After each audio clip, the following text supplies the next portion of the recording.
Hey, welcome to another episode of Disney Dust. DisneyDwayne here. And as you could have seen earlier on, we're going to be reviewing the book Evil Thing, the Serena Valentino series on villains.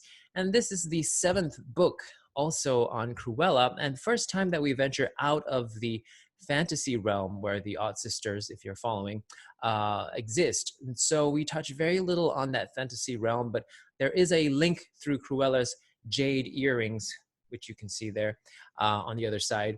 And so there's that touch of it. And whenever she puts them on, it's suggested that there's some magical powers. So interesting link there. And also in this story, it is told in such a way that Serena Valentino herself actually visited Cruella to write this tale. And it's a true story happening in real life, in our current present day situation. All in all, I really enjoyed this book.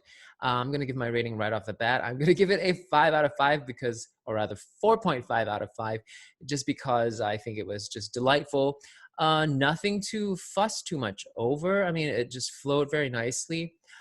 This is, a really, really tragic tale of Cruella and how she became the way she is. I thought it was done beautifully. I mean, I didn't realize that Cruella and Anita were classmates.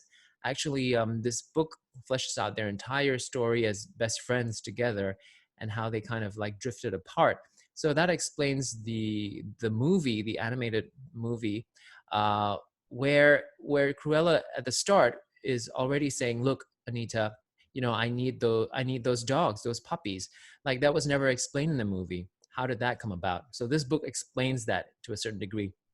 The movie also says that Cruella is classmates with Anita, and I hadn't realized that. I thought it was something that the book just wrote about. But Roger at the start of the movie does say, "Oh, your classmate Cruella is coming over." So that's very interesting, and it helps actually set up the book really well.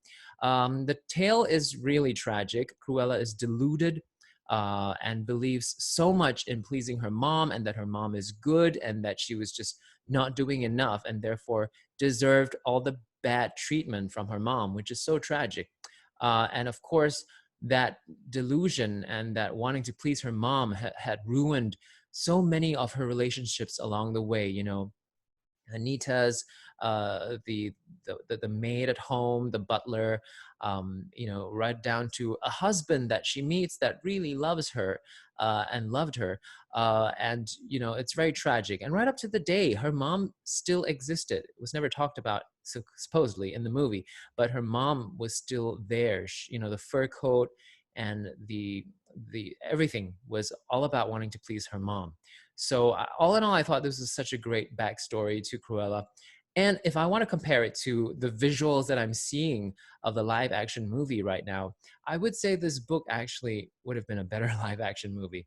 The visuals in the current live action, I don't know. I mean, it doesn't even include Anita, does it?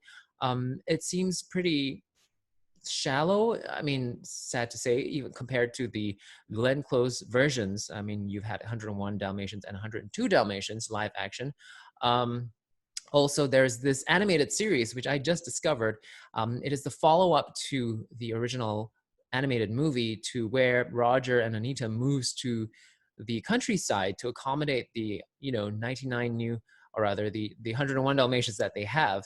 And so it's Dalmatian Plantation.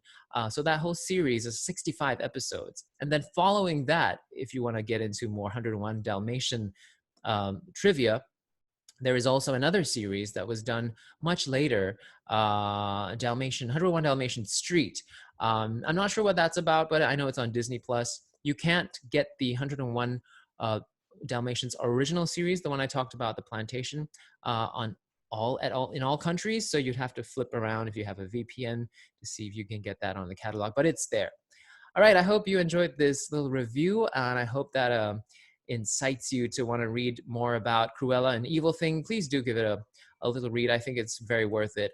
There's also bits of Cruella in Once Upon a Time, the ABC series, which is now on Disney Plus. So you can explore these options for more 101 Dalmatian, if you're missing it and if you want more of it.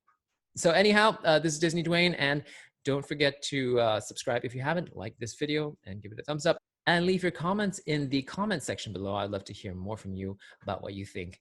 Catch you next time. Bye.